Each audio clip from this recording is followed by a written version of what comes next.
Hello, grandkids. It's Mema for Stories with Mema.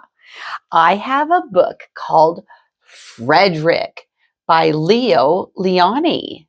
Look at that cute little mouse right there. This looked familiar to me when I was at the library today. This book looked familiar. The artist looked familiar to me. So I thought, I'm going to grab this book. Okay, it's called Fredrick. Let's see what it's all about. All along the meadow where the cows grazed and the horses ran, there was an old stone wall.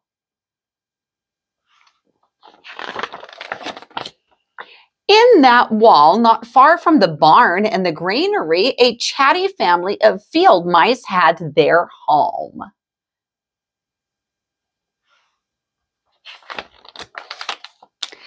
But the farmers had moved away. The barn was abandoned and the granary stood empty.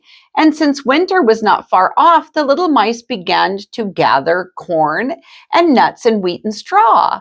They all worked day and night, all except Fredrick. That must be Fredrick right there because he looks like he's not working. Fredrick, why don't you work? They asked. I do work, said Fredrick. I gather sun rays for the cold, dark winter days.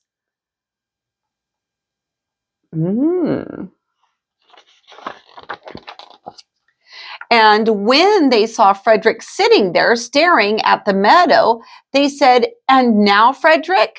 I gather colors, answered Fredrick simply, for winter is gray. He's not working. And once Fredrick seemed half asleep. Are you dreaming, Fredrick? They asked reproachfully. But Fredrick said, Oh no, I'm gathering words, for the winter days are long and many, and we'll run out of things to say.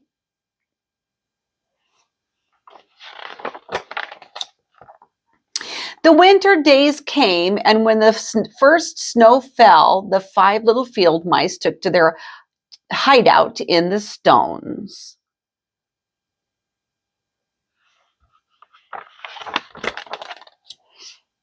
In the beginning, there was lots to eat, and the mice told stories of foolish foxes and silly cats. They were a happy family.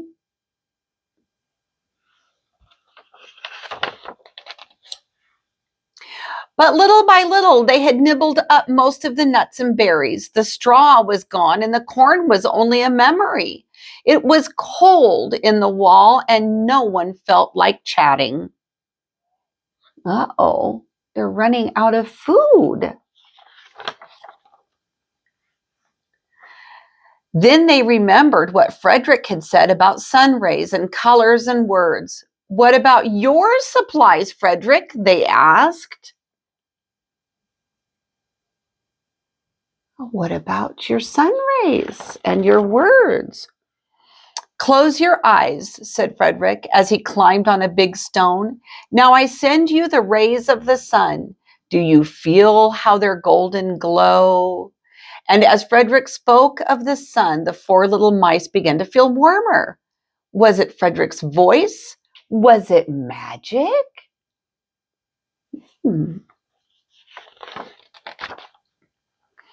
And how about the colors, Fredrick?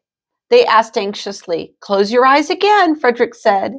And when he told them of the blue periwinkles, the red poppies, and the yellow wheat, and the green leaves of the berry bush, they saw the colors clearly as if they had been painted in their minds.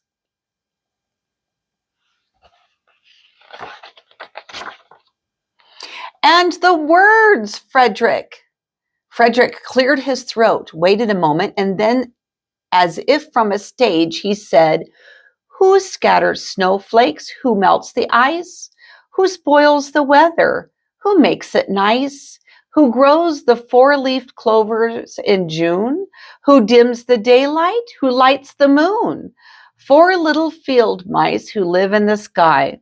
4 little field mice like you and I.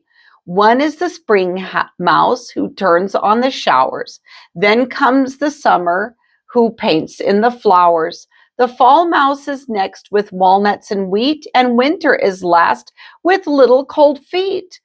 Aren't we lucky the seasons are four? Think of a year with one less or one more. When Fredrick had finished, they all applauded. But Fredrick, they said, you are a poet.